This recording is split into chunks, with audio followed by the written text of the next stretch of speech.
Hello friends, मैं हूँ शिखा और आज हम लोग इस वीडियो में जिस टॉपिक पे बात करने वाले हैं वो है Veer Bahadur Singh Purvanchal university BEd third semester का paper second gender school and society, या फिर हम इसको हिंदी में कह सकते हैं लिंग विद्यालय एवं समाज। इसका जो यूनिट फर्स्ट है उसका जो टॉपिक है साइकोलॉजिकल एंड सोशियोलॉजिकल पर्सपेक्टिव। आज हम लोग जो है इस टॉपिक पे जो है पूरा स्टडी करेंगे, डिस्कस करेंगे कि साइकोलॉजिकल एंड सोशियोलॉजिकल पर्सपेक्टिव किस चीज़ के बारे में जो है हम लोग को बताता है। चलिए फ्रेंड्स, वीडियो स्टार्ट करने से पहले जितने लोग इस चैनल पे नए हैं उस चैनल को जो है साइंस सिखा स्पेसिफिक को प्लीज़ सब्सक्राइब करिए और बेल आइकन को प्रेस करिए ताकि जो नेक्स्ट वीडियो है वो आप लोग को जल्द से जल्द प्रोवाइड हो जाए।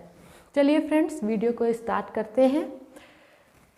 Psychological and sociological perspective. आइए हम लोग पहले इस वर्ड्स को जान लेते हैं।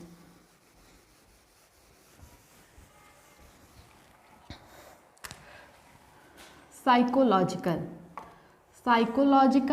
And sociological perspective.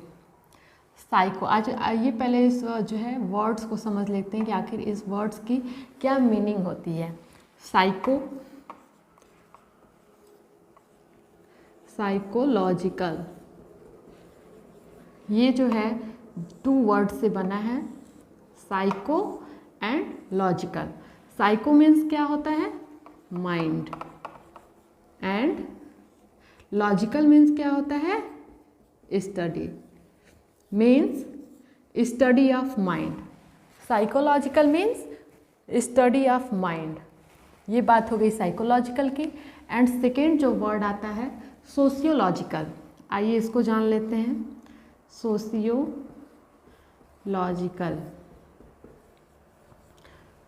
ये भी जो है 2 वर्ड से मिलके बना हुआ है, सोशियो एंड लॉजिकल। सोशियो यहाँ पे किस मीनिंग में है? हमारी सोसाइटी से या फिर कम्युनिटी से। और लॉजिकल मीन्स जैसे कि हम लोग पहले देखे हैं कि इसका मतलब होता है स्टडी, मीन्स सोशियोलॉजिकल मतलब स्टडी ऑफ सोसाइटी और स्टडी ऑफ कम्युनिटी। चलिए फ्रेंड्स, ये तो हम लोग बात हो गई साइकोलॉजिकल एंड सोशियोलॉजिकल का मीनिंग क्या होता है।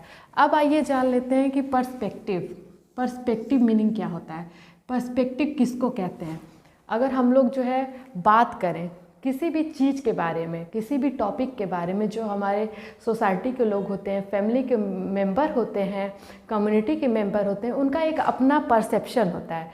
मतलब अगर हिंदी में जो है हम लोग बात करें पर्सपेक्टिव की मीनिंग क्या होती है तो क्या आएगा? धारणा। किसी भी चीज़ के बारे में आप एक ह्यूमन बीइंग को ही ले लें, मतलब चाहे वो सोसाइटी का मेंबर हो, चाहे फैमिली का मेंबर हो, कोई भी हो, तो उसका एक जो है किसी भी टॉपिक के बारे में अपनी एक धारणा होती है, परसेप्शन होता है, अपना एक नज़रिया होता है। तो फ्रेंड्स, ये था जो है हमारे हेडलाइन मतलब टॉपिक का मतलब कि psychological study of mind and sociological study of society and community perspective means धारणा। अब ये जो है किस सेंस में जो है इस टॉपिक को जो है हमारे बीएड थर्ड सेमेस्टर में पेपर सेकेंड में जेंडर स्कूल एंड सोसाइटी में जो है दिया गया है। तो ये जो है टॉपिक ये फीमेल के सेंस में दिया हुआ है कि जो हमारी कम्युनिटी है, सोसाइटी है, फैमिली है, वो फीमेल के बारे में, जो फीमेल जेंडर होती है उसके बारे में उसका नज़रिया क्या है, उसका परसेप्शन क्या है, उसकी धारणा क्या है फीमेल के बारे में। तो ऐसा जो है हमारे कम्युनिटी में सब लोग जानते हैं कि हमारी कम्युनिटी, हमारी सोसाइटी जो है एक मेल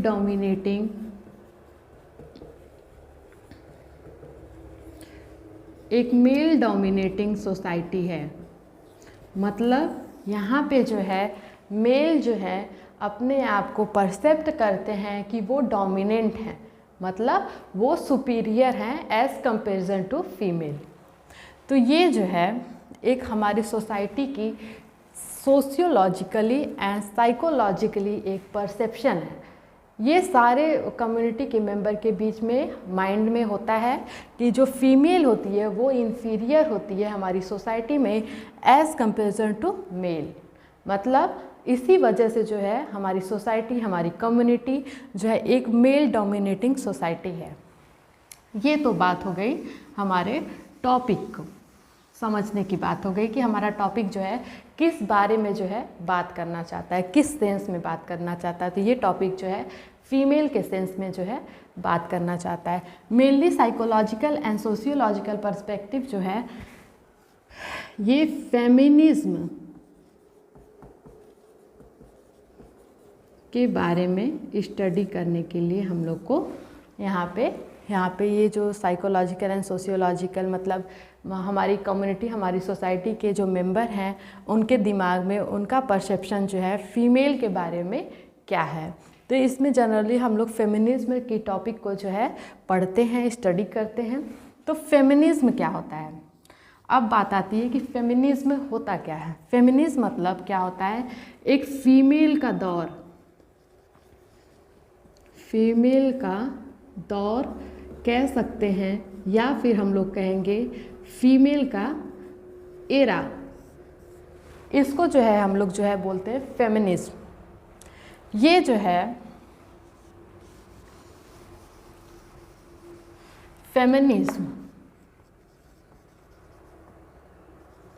फेमिनिज्म की आखिर में नीड क्या पड़ी?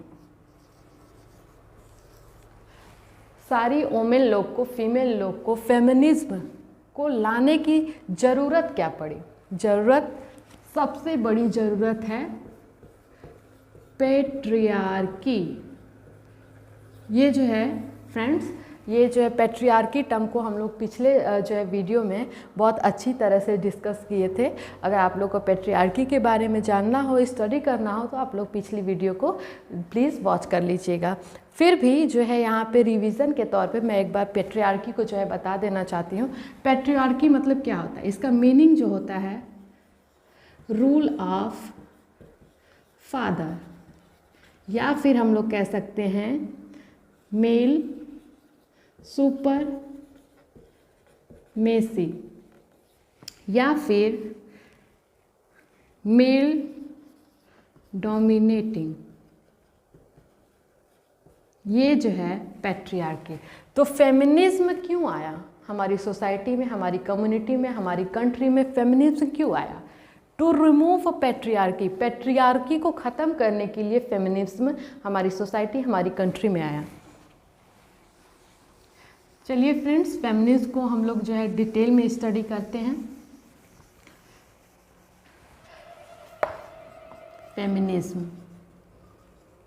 फेमिनिज्म को जनरली हम लोग जो है दो टॉपिक में जो है स्टडी करेंगे। Feminism in ancient history and second topic में हम लोग बात करेंगे फेमिनिज्म इन इंडिया। इस दो टॉपिक को हम लोग यहाँ पे अब जा रहे हैं डिस्कस करने कि फेमिनिज्म हमारे एंशिएंट हिस्ट्री में फेमिनिज्म क्या था, कब से ये फेमिनिज्म जो है स्टार्ट हुआ, हमारी कंट्री में आया, पूरे वर्ल्ड में आया, कब से ये जो है स्टार्ट हुआ। बेसिकली हम लोग जो है इंडिया की बात करेंगे, अपने कंट्री की बात करेंगे कि फेमिनिज्म जो है कब स्टार्ट हुआ था और कब से कब तक चला, और उसका जो है फेमिनिज्म का मेन मोटिव क्या था। चलिए फ्रेंड्स, फर्स्ट टॉपिक को हम लोग पहले स्टडी करते हैं, फेमिनिज्म इन एंशिएंट हिस्ट्री। फेमिनिज्म जो है ये स्टार्ट हुआ सबसे पहले जो है 1830 में जो है फेमिनिज्म जो है पहली बार जो है स्टार्ट हुआ था एंशिएंट हिस्ट्री में, और ये स्टार्ट हुआ था 1830 में और चल कब तक रहा है? At present time. अभी तक जो है फेमिनिज्म हमारे कंट्री में जो है चल रहा है। अभी भी जो है फीमेल्स जो हैं अपना राइट पाने के लिए जो है लगातार जो है स्ट्रगल कर रही हैं। तो फ्रेंड्स, जो एंशिएंट हिस्ट्री थी फेमिनिज्म, उसमें 3 फेज में जो है डिवाइड हुआ था। First phase, second phase and third phase. जो फर्स्ट फेज था वो स्टार्ट हुआ था 1830 से लेके 1900 तक। ये फर्स्ट फेज जो है फेमिनिज्म का जो है यहाँ से 1813 से स्टार्ट हुआ और 1900 तक चला। और सेकेंड फेज जो है 1960 से स्टार्ट हुआ और ये चला 1980 तक। और जो उसका थर्ड फेज था वो 1990 से स्टार्ट हुआ और अभी तक जो है प्रेजेंट टाइम तक हमारे कंट्री में जो है चल रहा है। अब इस फेमिनिज्म जो है ये 3 फेज में जो है एंशिएंट हिस्ट्री में जो है डिवाइड हुआ था। पहला जो है फेज 1830 से स्टार्ट हुआ 1900 तक चला। सेकेंड फेज में 1960 से स्टार्ट हुआ 1980 तक चला। और जो तीसरा फेज था वो 1990 से स्टार्ट होके अभी तक प्रेजेंट टाइम तक जो है चल रहा है। इसका मतलब क्या कि अभी तक जो है हमारी कंट्री में, हमारी सोसाइटी में, हमारी कम्युनिटी में फीमेल को जो है इक्वालिटी नहीं मिल पाई है। अभी तक हमारी जो सोसाइटी की फ़ीमेल हैं वो स्ट्रगल कर रही हैं अपना राइट्स पाने के लिए। तो चलिए फ्रेंड्स, बारी बारी से जो है देख लेते हैं कि यहाँ पे फर्स्ट फेज और सेकेंड फेज और थर्ड फेज का मेन मोटिव क्या था। यहाँ पे जो फर्स्ट फेज था, यहाँ पे फीमेल अपना क्या राइट पाना चाहती थी इस मूवमेंट को जो है चलाकर। पहला था इक्वालिटी और दूसरा था प्रॉपर्टी राइट। इसको पाने के लिए यहाँ पे 1830 से लेके 1900 तक ये जो है मूवमेंट चली। इक्वलिटी मतलब फीमेल डिमांड करती थी कि जो है हमारी सोसाइटी में, हमारी कम्युनिटी में हमें बराबरी का दर्जा मिले जितना जो है मेल को मिलता है, और हमें भी उतना ही हक होना चाहिए प्रॉपर्टी में जितना कि एक मेल मेंबर का होता है। अब चलिए फ्रेंड्स, जो है सेकेंड फेज के मोटिव को जो है हम लोग जान लेते हैं। इसका जो मेन मोटिव था वो है रिप्रोडक्टिव राइट, और दूसरा जो मेन मोटिव था वो सेक्सुअलिटी एट वर्क प्लेस।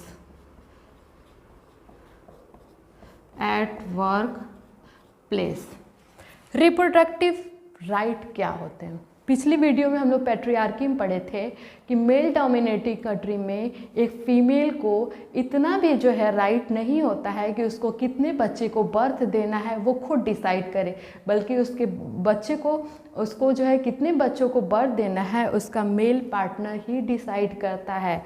तो यहाँ पे 1960 में जो है एक मूवमेंट स्टार्ट हुई थी फेमिनिज्म की, जिसका मेन मोटिव था कि फीमेल को रिप्रोडक्टिव राइट मिलना चाहिए, फीमेल को ही डिसाइड करना चाहिए कि उसके कितने बच्चे होंगे। और दूसरी बात आती है सेक्सुअलिटी एट वर्क प्लेस। यहाँ पे जो है कोई भी सेक्सुअल बेसिस पे जो है कोई डिस्क्रिमिनेशन नहीं होना चाहिए एट वर्क प्लेस, मीन्स जहाँ पे वर्क करते हैं, चाहे वो मेल हो चाहे वो फीमेल है। यहाँ पे जो है इनकम के भी बेसिस पे जो है यहाँ पे सेक्सुअलिटी एट वर्क प्लेस पे जो है डिस्क्रिमिनेशन होता है कि सेम जो है वर्क जो है मेल भी करता है और फीमेल भी करती है, फिर भी जो दोनों का इनकम होता है वो मेल का ज़्यादा होता है और फीमेल का कम होता है। और थर्ड जो होता है वो 1990 टिल द प्रेजेंट, ये फेज जो है अभी तक जो है चल रहा है। अभी भी जो है फीमेल जो है स्ट्रगल कर रही हैं अपने राइट के लिए। तो अभी 1990 से एंड प्रेजेंट टाइम तक जो है इस फेज का जो है फेमिनिज्म के फेज का क्या मेन जो है मोटिव था? इसका जो मेन मोटिव है वो पॉलिटिकल इक्वालिटी है। पॉलिटिकल इक्वालिटी, इसका क्या मतलब है? फीमेल जो है वो स्ट्रगल कर रही है, वो डिमांड कर रही है अपने पॉलिटिकल राइट के लिए कि हम भी जो है मेल के ही बराबर में, इक्वल में हम लोग भी पॉलिटिकल राइट्स पाएँ, उसमें जो है हमको भी इंक्लूड किया जाए, पॉलिटिकल पावर हम लोग को मिले। इसमें जो है कोई डिस्क्रिमिनेशन ना हो। तो फ्रेंड्स, ये था फेमिनिज्म इन एंशिएंट हिस्ट्री, जो कि 3 फेज में डिवाइड किया गया था, और ये हम लोग जो है डिस्कस कर लिए उसके कब से कब तक उसका टाइम पीरियड था और कब से कब जो है उसका मेन मोटिव था। चलिए फ्रेंड्स, अब हम लोग स्टार्ट करते हैं second topic.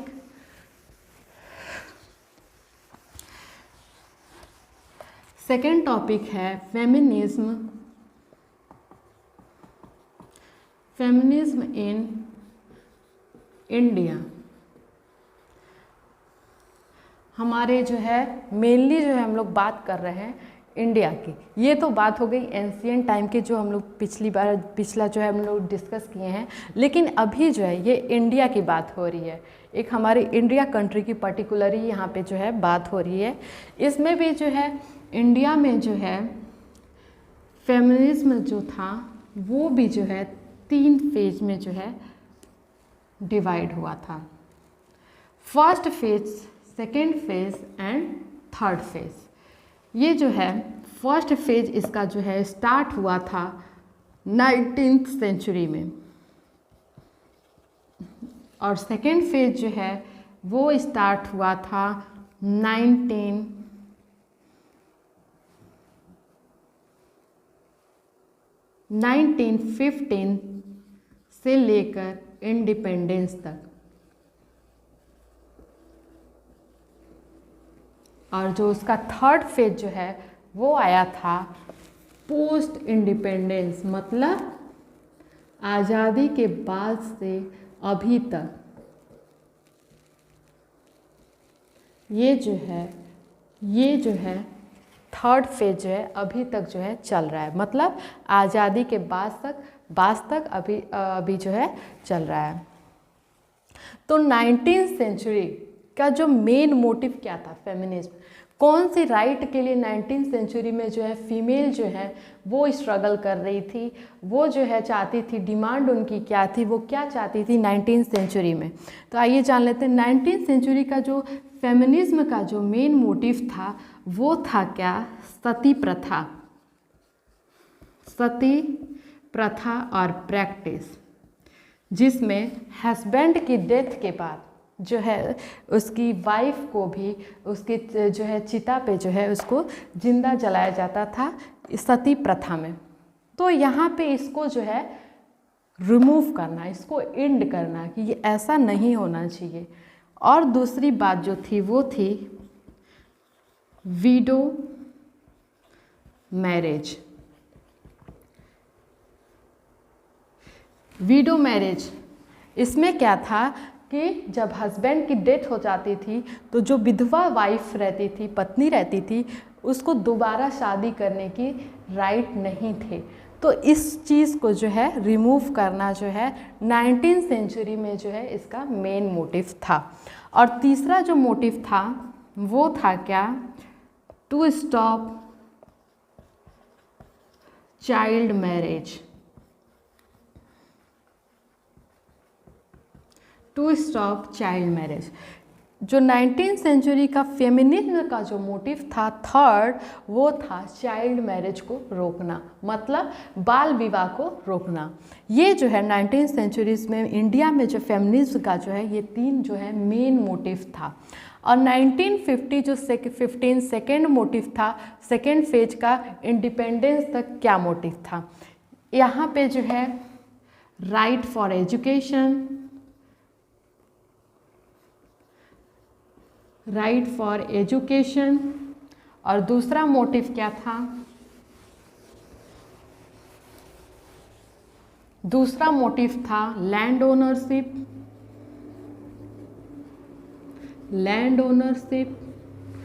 And property right.